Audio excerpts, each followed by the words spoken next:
Y sí, Señor, te damos gracias porque sabemos que la evangelización es un proceso. Y en este proceso te damos gracias porque nos llama, Señor, a orar por aquellos que creerán por la palabra nuestra y de los que estarán compartiendo este sábado que viene. Espíritu Santo, ven y háblanos hoy y ayúdanos, Señor, a seguir caminando contigo, de manera que podamos crecer y cambiar por obra y gracia de tu Espíritu. Señor, avívanos, Señor, e invocaremos tu nombre. Aviva tu obra en medio de los pueblos. Nos ha llamado, Señor, para reflejar tu gloria, para ser discípulos que también se multipliquen y reflejen a Cristo. Queremos verte, Señor, obrar, y te damos gracias porque lo harás, porque tú eres un Dios poderoso para salvar. En Cristo Jesús. Amén. Bueno, buenos días o buenas tardes ya. Yo quisiera hoy compartir como una de las cosas que decía Ron y decía el cura de Camarma. ¿Cómo podemos ver elevado en el pueblo de Camarma y aquellos que vengan lo que es el conocimiento del Evangelio? Ahora, ¿qué es el Evangelio? Y nosotros mismos somos cartas de Cristo. Y tengo un pasaje que el Señor puso en mi corazón cuando como evangelista, como discípulo de Cristo, me invitan a hablar acerca de evangelizar. Para mí es algo que me llena de alegría. Ya parezco el rey de España, me llena de satisfacción, como decía, ¿no? Y Pablo habla que deseemos los dones mejores. Yo recuerdo que hace muchos años, con mi timidez, que no era capaz de decir ni siquiera mi opinión delante de dos personas, yo decía, Señor, dame una capacidad, dame un don donde yo pueda llevar a muchos hijos a la gloria. ¿Qué mejor que nosotros poder estar involucrados en la Gran Comisión? Y la Gran Comisión, el verdadero llamado de Dios a todos sus discípulos, es a vivir como sal y luz. No dice la palabra en ninguna parte que sed, sal y luz, sino que somos sal y somos luz. Lo que pasa es que esa luz a veces está escondida debajo de un cubo o debajo de algo. El Señor nos llama a vivir con la generosidad, tratando lo que hacemos, a las personas con las cuales interactuamos cada día. Donde quiera que vamos, lo hacemos como para el Señor. Y la meta es que a través de nuestras vidas y nuestras obras, de nuestro buen trabajo, donde quiera que estamos, no hay que ser misionero para eso, solo hay que ser discípulo de Cristo. Siendo luz, ellos vean las buenas obras y glorifiquen a nuestro Padre que está en los cielos. Y hay un pasaje que quiero luego compartir más tarde acerca de que el Señor ha puesto en mi corazón y es un profeta que era contemporáneo del profeta Isaías, profeta Miqueas. Decía, Él te ha mostrado, oh mortal, dice la versión internacional. Mortal está bien porque eso incluye hombres y mujeres. ¿Y qué exige el Señor de ti? Y damos gracias a Dios por los ancianos de la iglesia. También a veces los líderes siervos tienen que apretarnos las orejas, dando un pellizquito, dando una exhortación. Porque el Señor nos ha salvado por gracia. Nosotros hemos sido salvos. Él lo ha hecho todo. El Evangelio vamos a ver que es una buena noticia de un hecho histórico que ha ocurrido. No es un buen consejo, sino que es algo que ha ocurrido y que ha hecho un impacto en toda la humanidad. Miqueas 6:8 dice, Él te ha mostrado, mortal, lo que es bueno. ¿Y qué exige el Señor de ti? Actuar con justicia y amar la misericordia y caminar humildemente con tu Dios. Y como decía alguien, yo estoy de acuerdo, esta última parte, actuar con justicia, amar la misericordia y caminar humildemente con tu Dios, esto define lo que es el gran mandamiento y define también la gran comisión. El gran mandamiento, ¿cuál es? Que le preguntaban varios religiosos y aquel joven rico, ¿qué tengo que hacer, no, para maestro bueno, para ser salvo?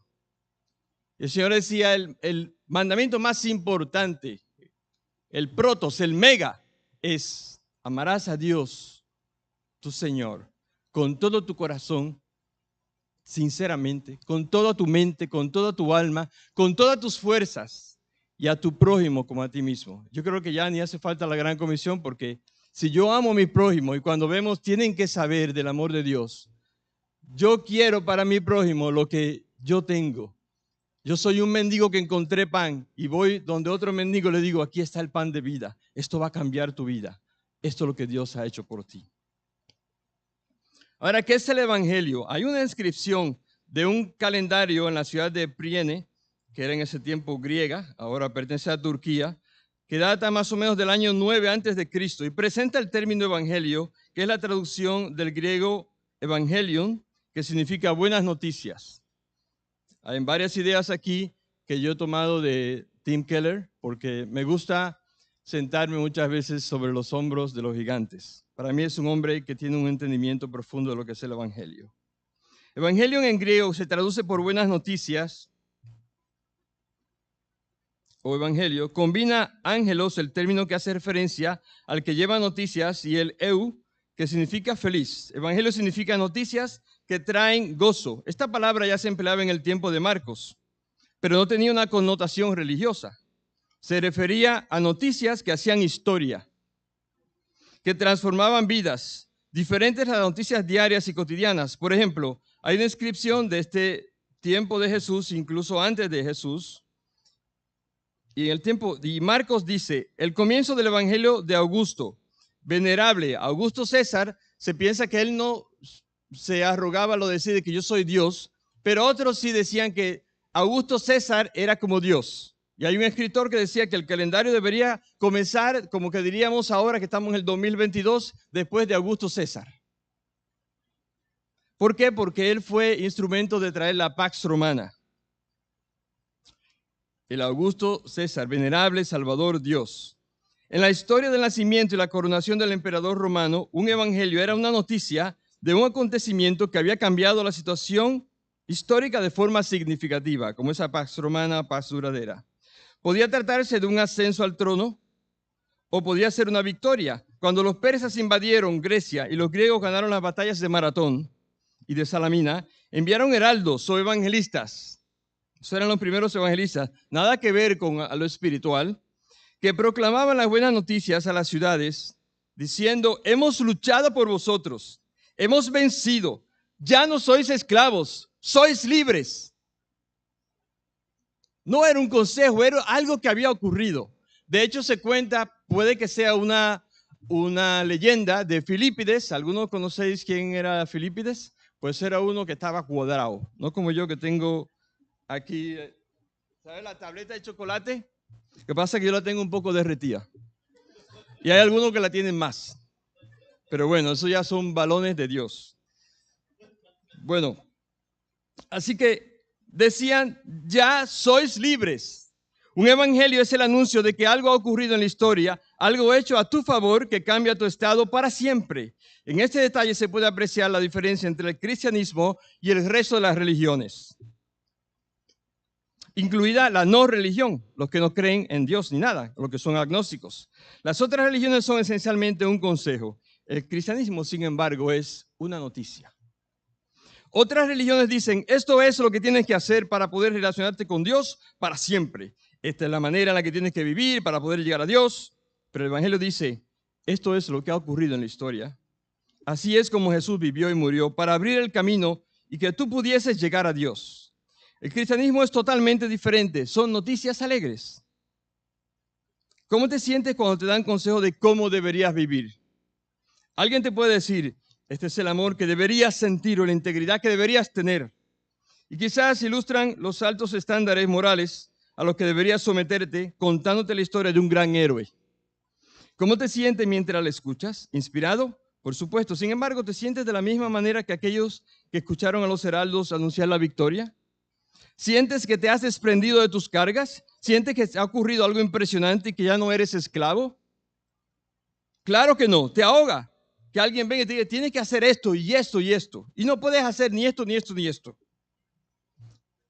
Que alguien te diga cuál es la manera en la que tienes que vivir no es el evangelio. El evangelio es que Dios se acerca a nosotros, se relaciona con nosotros, no por lo que tú has hecho o no has hecho, sino por lo que Jesús ha hecho en la historia. Muchas veces cuando me toca predicar, siempre tengo mucho nervio, con temor y temblor, se me pone la boca seca. Porque yo creo que deberíamos, cada vez que nos acercamos a la palabra de Dios, dice Isaías 66, yo miraré a aquel que tiembla mi palabra. Porque es muy serio. Y lo que está ocurriendo en Camarma ahora y que va a ocurrir es algo muy serio. Y yo recuerdo cuando los discípulos, que el Señor viene y les llama ya a que le siguieran completamente, estaban remendando las redes. Y esa palabra remendar las redes tiene que ver con que nosotros los pastores, líderes, apóstoles, evangelistas, estamos llamados a capacitar, a remendar a los obreros, a los santos para la obra del ministerio. Es verdad que invitamos a Jotacum, pero este es un evento y la evangelización es un proceso, no es un evento, pero es un proceso de toda la vida. Y hay gente que le toma 20 años o más a entender por fin lo que es el evangelio, aunque realmente no se entiende, sino que se le es revelado por el Espíritu Santo. Amén. ¿Estamos despiertos todavía? ¿No es tan práctico la botella? No vaya yo a darle una patada y le... Quédate ahí, tranquila, muy bien. Jesús dice, el reino está cerca. Arrepentíos si creéis de las buenas nuevas. ¿Cuáles son las buenas nuevas del reino de Dios? En el libro de Génesis capítulo 1 y 2 vemos que hemos sido creados para vivir en un mundo perfecto, en que todas las relaciones eran del todo psicológicas y socialmente perfectas, debido a que Dios era el rey. Pero en el capítulo 3 de Génesis nos cuenta la siguiente parte de la historia, que hemos elegido ser nuestros propios reyes, hemos decidido seguir el camino del egocentrismo y el egocentrismo destruye las relaciones. No hay nada que te haga más miserable o menos interesante que estar absorto en ti mismo. ¿Cómo me siento? ¿Cómo me encuentro? ¿Cómo me tratan otros? ¿Estoy probando que valgo? ¿Estoy teniendo éxito? ¿Estoy faltando? ¿Me tratan de manera justa? El egocentrismo nos hace permanecer estáticos, estar quietos en lugar de estar bailando. Como decía Jonathan Edwards, el Padre, el Hijo y el Espíritu Santo en la eternidad tenían esa danza. Y el Padre, el Hijo y el Espíritu Santo dijeron, vamos a crear al hombre y a la mujer y vamos a invitarle a esa danza. El Evangelio es una invitación a danzar con el Rey de Reyes. No hay nada destructivo. ¿Por qué hay guerras, lucha de clases, crisis familiares? ¿Por qué siempre surgen problemas en nuestras relaciones? En el lado oscuro del egocentrismo, yo sé que lo tiene difícil mi mujer que está traduciéndome hoy.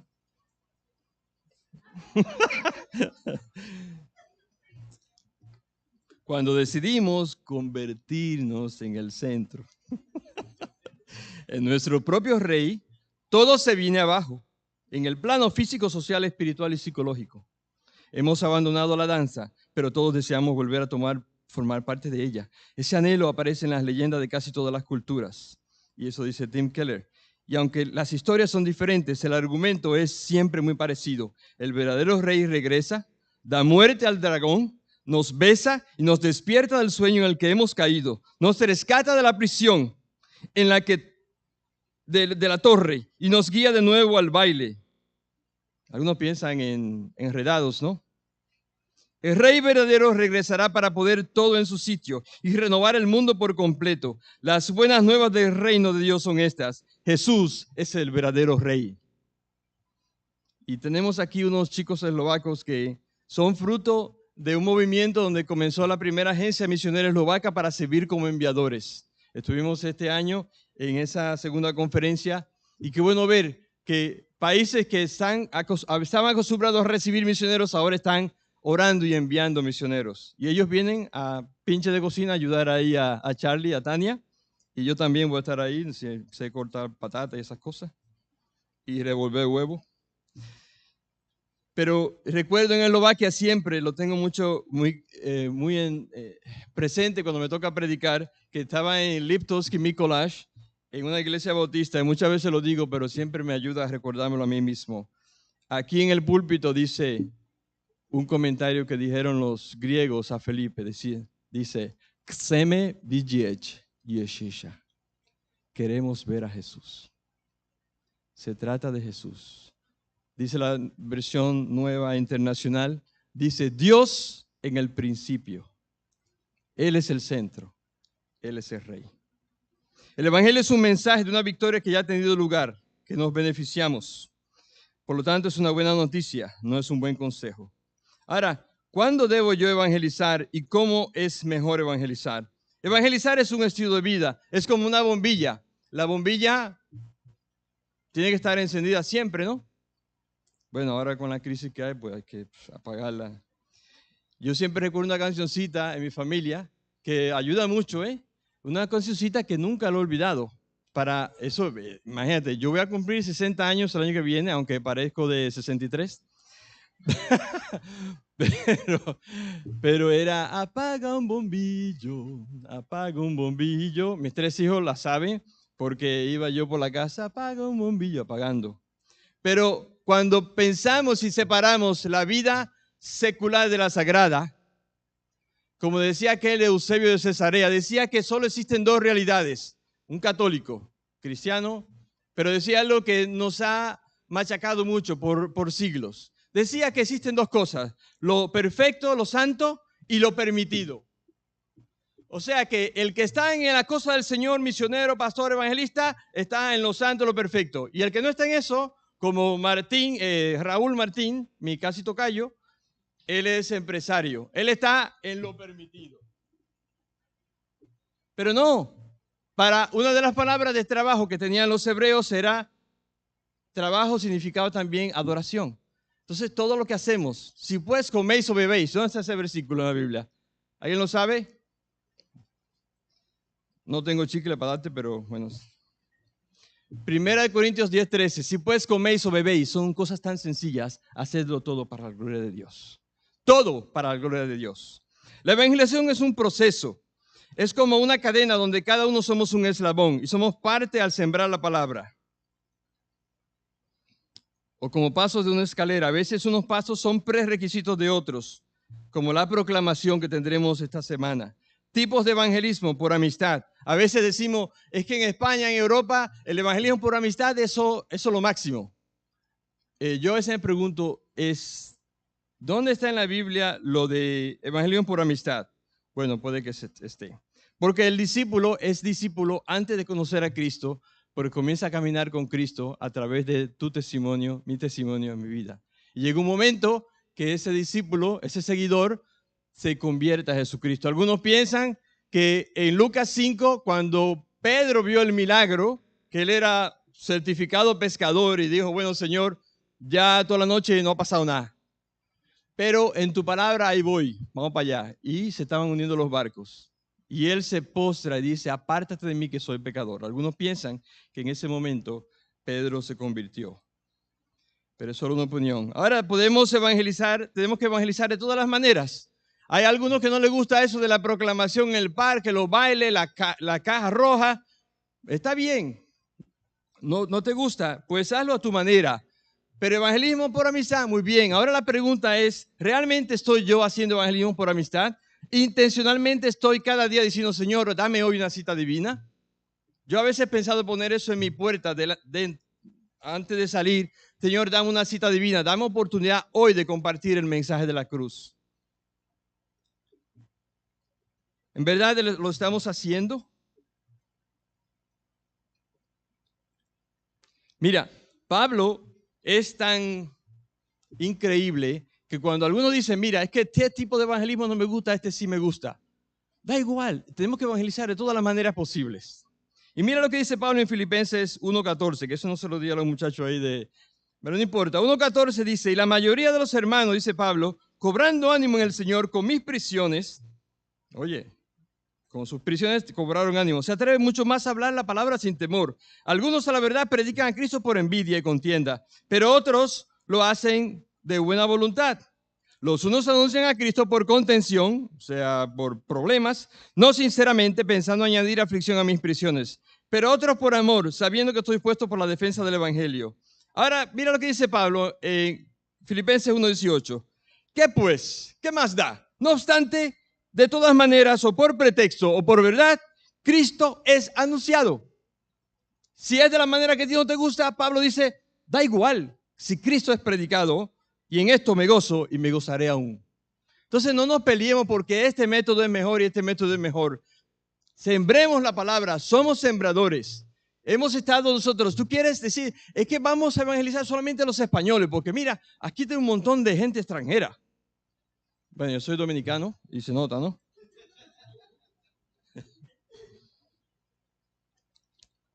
¿Qué es lo tuyo, muchacho? Soy dominicano. Y también encontramos eso de vamos a evangelizar solamente a los españoles. Bueno, es verdad, tenemos que evangelizar a los españoles, pero hay que evangelizar al que se ponga delante, ¿no? ¿Qué es español? Dios te bendiga, te va a caer, no, pero con amor, no.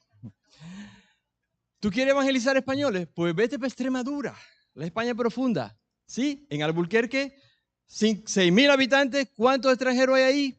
1, 2, 3. Había uno saharaui, una boliviana y se acabó. 7 años sirviendo a la comunidad con los abuelitos, con los discapacitados, 7 años casi con un programa de radio mensual, semanal, hablando de la familia y hablando del evangelio, hablando de las malas noticias, porque el evangelio solamente se puede entender bien, como decía Jonathan el otro día, cuando damos la mala noticia. Hay personas que ya vienen como aquel que vino y dijo, sé propicio de mí, soy un pecador. No necesita la ley, pero otras personas sí necesitan la ley. ¿Por qué? Porque se piensa que son buenos. Y entonces la ley lo que nos da es pal pelo. ¿Sí? La ley te dice, pero no llego. Y con la obra del Espíritu Santo dice, pues soy un miserable. Entonces, el que se cree muy bueno necesita ley. El que ya está arrepentido, porque el arrepentimiento es importante, no necesita ley, necesita gracia. Ahora, cuando evangelizamos tenemos que discernir quién necesita más ley y quién necesita gracia. Y al final todos, por la ley, nos damos cuenta que no llegamos, que solo Cristo salva, que es por gracia. Sembrador selectivo, solo españoles. Hay un himno que los que somos mayores, así como yo, me decía Charlie, dice, fíjate que en Escocia, cuando cumple 60 años, ¿qué es lo que te dan? Bus gratuito. ¡Qué guay! Y decía, bueno, ya me hace como sentir muy mayor. Dice, toma, tú puedes ir a donde tú quieras en la guagua esta, en el bus. Bueno, no, esta es cultura, queremos ser jóvenes siempre, pero bueno, por siempre jóvenes. Pero bueno, yo voy a cumplir 60 años de juventud acumulada. Eso está en el corazón. Ahora, sembraré, ¿conocéis esta canción? Sembraré la simiente preciosa del glorioso evangelio de amor. Sembraré mientras viva, dejaré el resultado al Señor. Sembraré, mientras viva simiente de amor. Segaré, si Dios quiere, segaré al hallarme en la casa de Dios. Sembraré. Estamos llamados a sembrar. Yo planté, Apolos regó, el crecimiento lo da Dios. Hay misiones, venimos algunos enviados por iglesias, por misiones, dice, vamos a ver, ¿cuántas iglesias ha plantado en 19 años en Extremadura? Dice, vamos, ¿quiere que te diga la respuesta rápida o la larga? La rápida, ninguna. Ya está. Hemos colaborado para consolidar una obra que está ahí en Trujillo, donde nació Francisco Pizarro, el desgraciado que no quieren los peruanos. Bueno, tierra de conquistadores. Entonces, si queremos evangelizar españoles, mira, hay 10 millones casi de españoles que viven en pueblos de 5,000 para abajo que no tienen ni un creyente que sepamos porque a veces no pasa como Elías, dice, solo yo estoy, dice, hay 7,000 que no han doblado su. Así que no nos creamos que somos la última persona en el desierto. Eso no se dice así. ¿Tú te crees? Así una chica un día me dijo en Dominicana, ¿tú te crees que tú eres la última persona en el desierto? Y yo, claro, tenía pelo, barba, era un chico guapo. Y yo le dije, mira, no seré la última, pero sí la más fría. Qué testimonio. Y con todo eso mi mujer me quiere.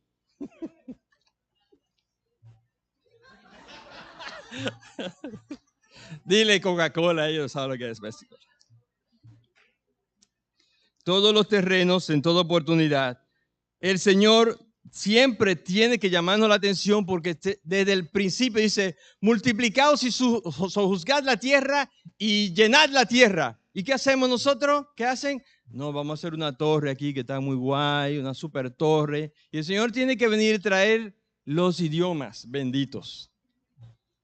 Lo de las lenguas, eso es un juicio de Dios, ¿verdad? Está en Isaías. Yo lo entendí cuando llegué a Eslovaquia y el Señor me metió ahí 4 años, aprende eslovaco. Po slovenski, čo to je? Y lo tuve que aprender, pero bueno, por mi amada lo aprendí y todavía me defiendo, me busco la vida eslovaco. Decía una hermana, pues se equivocó, dice, ya llegaron los sobacos. Decía, no, sobacos no, eslovacos. Ah, ok.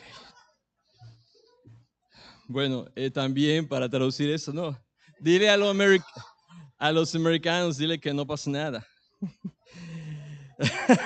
Bueno, digamos, los eslovacos están siendo traducidos en inglés. Bueno, nos ponemos serio. Hermanos, cuando pensamos en el Evangelio, cuando Abraham llevó a su único hijo a sacrificarlo en obediencia a Dios, Dios le dijo, el ángel de Jehová dio voces desde el cielo. No extiendas tu mano sobre el muchacho ni le hagas nada, porque yo conozco que temes a Dios, por cuanto no me rehusaste tu único hijo. Lo que quería decir antes con la Torre de Babel y que tenemos la tendencia a ser centrípetos, ¿no? Centrípetos, o sea, tendemos hacia el egocentrismo, hacia la comodidad. Por eso nos hace falta que decía, hey, vamos, ¿qué pasó? Si no ocurre hechos, mira, hay 5 gran comisión. Mateo, haced discípulos de todas las naciones. Marcos, id por todo, predicar el evangelio a toda criatura. No sé si eso incluye vacas y perros y eso, no, eso. A toda criatura. Luego en Lucas dice que Cristo tenía que morir por nuestros pecados y que resucitó al tercer día.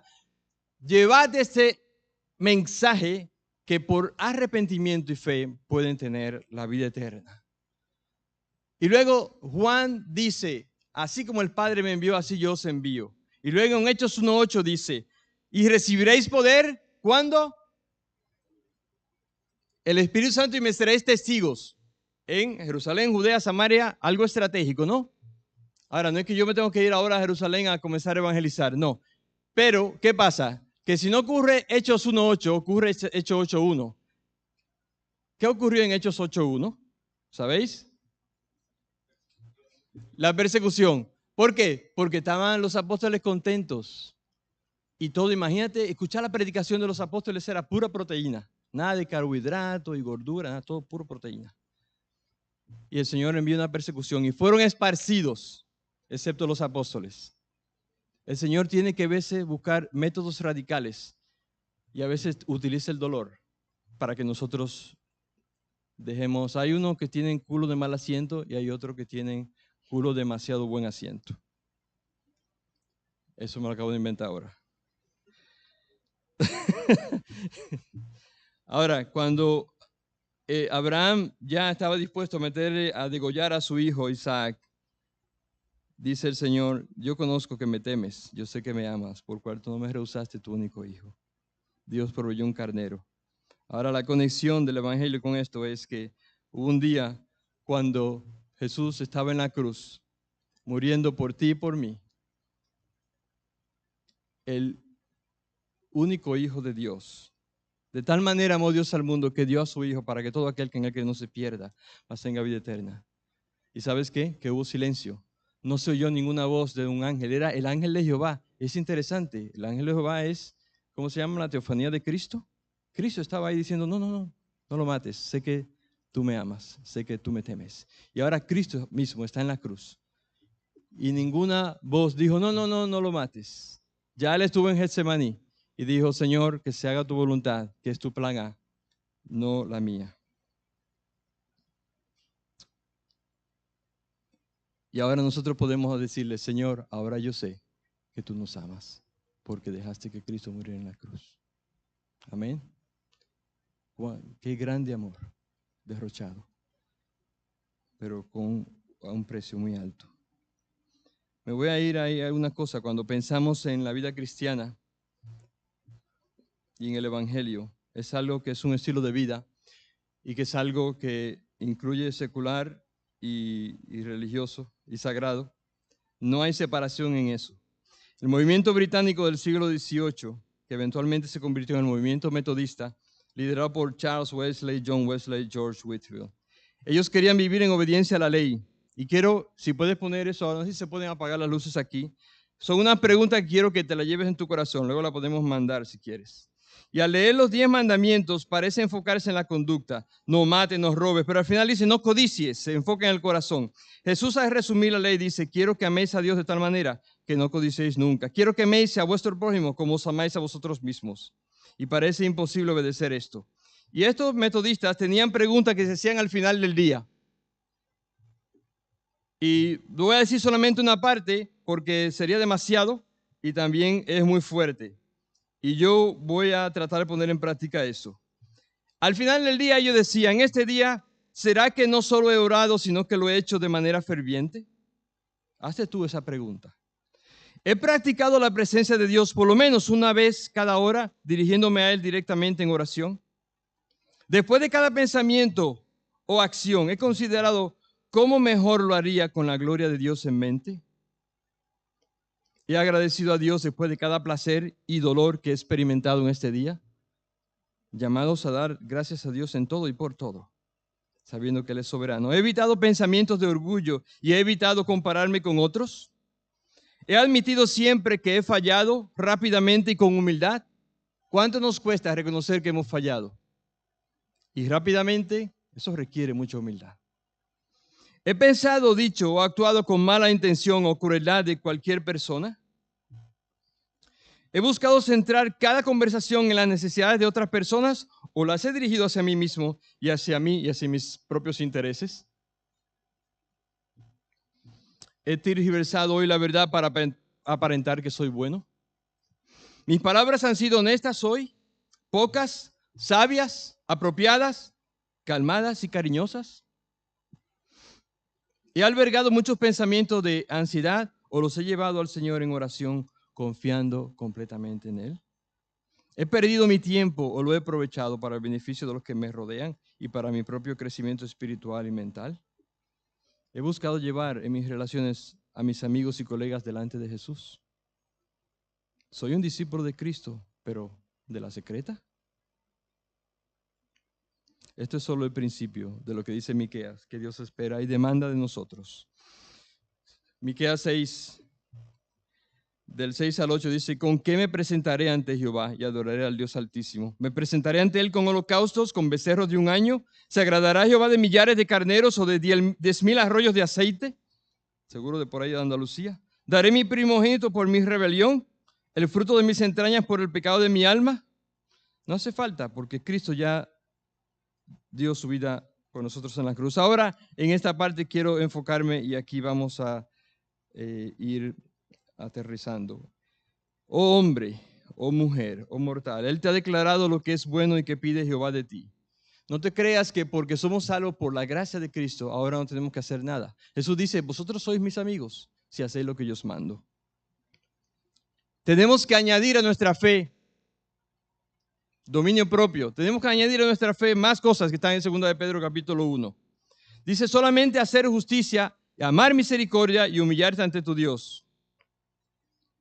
Ahora, ¿qué significa hacer justicia?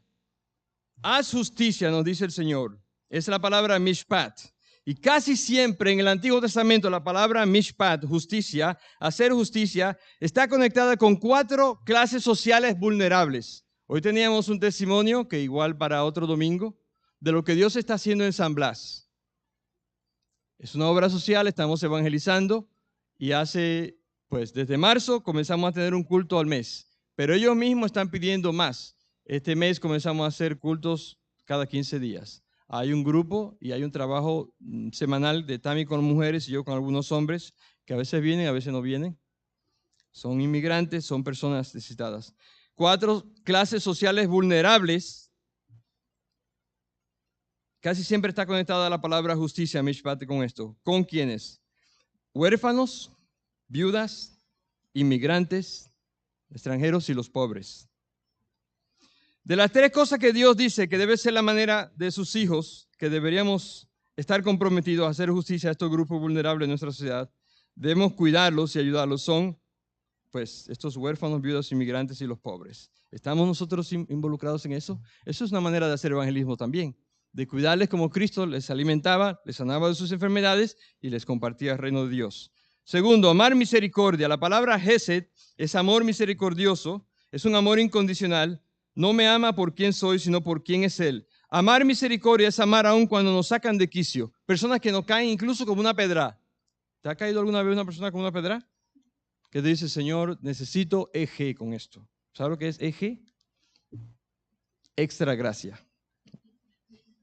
Y algunos necesitarán esta gracia conmigo, porque dirán, este pesado, este Paul no me cae bien, pero bueno, ayúdame, Señor, a amarlo. Pues amar misericordia es estar comprometido con aquellos que aunque fallan y nos desilusionan, cuando son infieles, no nos rendimos cuando hay problemas, sino que les seguimos amando. Eso no es fácil, pero con el poder del Espíritu Santo sí se puede. 3, caminar humildemente con tu Dios. Esa es la mejor traducción. Caminar humildemente con tu Dios. Es una metáfora muy importante en la Biblia. Cuando caminas con alguien, tienes una relación con esa persona, vas conversando y vais a algún lugar. Así que se ha dicho que cuando caminamos con Dios hacemos 3 cosas. Uno de mis héroes, eso es un paréntesis ahí, en la Biblia son 2 héroes, Enoc y Elías, porque dice que Enoc caminó con Dios. Y un día estaba caminando con Dios y el Señor le dice, oye, no, ya que estamos más cerca de ti, ¿por qué te quedas aquí? Y se lo llevó el Señor, no murió. Elías tampoco murió, decía, vive Jehová en cuya presencia estoy. Qué bueno sería estar más consciente cada día, cada momento de la presencia de Dios con nosotros. Cambiaría más nuestra vida, cambiaría más mi vida. Si yo camino con alguien, hay 3 cosas que ocurren. Soy transparente y me doy cuenta de mi vida. Soy su amigo y soy amado profundamente. Estoy creciendo y en proceso de cambio. Cuando camino con Dios, Él sabe quién soy, lo que hago. No sirve esconder nada. Toda mi vida está expuesta ante Él. No soy de otra manera en privado con Dios y otra en público. Caminar con Dios en el Antiguo Testamento y en el Nuevo es una metáfora para intimidad. Quiere decir que debo tener una vida de oración donde le hablo y donde Él me habla por medio de su palabra. Y eso me da la experiencia tangible por su espíritu de su amor por mí. Significa que estoy cambiando, estoy en progreso, soy más feliz que hace unos meses, tengo más gozo, paz, paciencia, benignidad, bondad, fe, mansedumbre, más dominio propio en mi vida por el Espíritu. ¿Qué es bueno? Decía Miqueas. ¿Qué es lo bueno? ¿Y qué demandas, Señor, de mí? Quiero terminar con una frase de C.S. Lewis cuando habla de lo que es goodness, lo que es la bondad, y habla de novedad de vida. Dice C.S. Lewis, el Señor hará de los más pobres y sucios de nosotros una criatura deslumbrante, radiante e inmortal, que pulsa todo el tiempo con tanta energía y alegría y sabiduría y amor como ahora no podemos imaginar. Un espejo inoxidable, brillante, que refleja de vuelta a Dios perfectamente. Su propio poder y deleite y bondad. El proceso será largo y en parte será doloroso, pero es para eso que estamos, nada menos. Vamos a orar. Nos ponemos de pie un momento.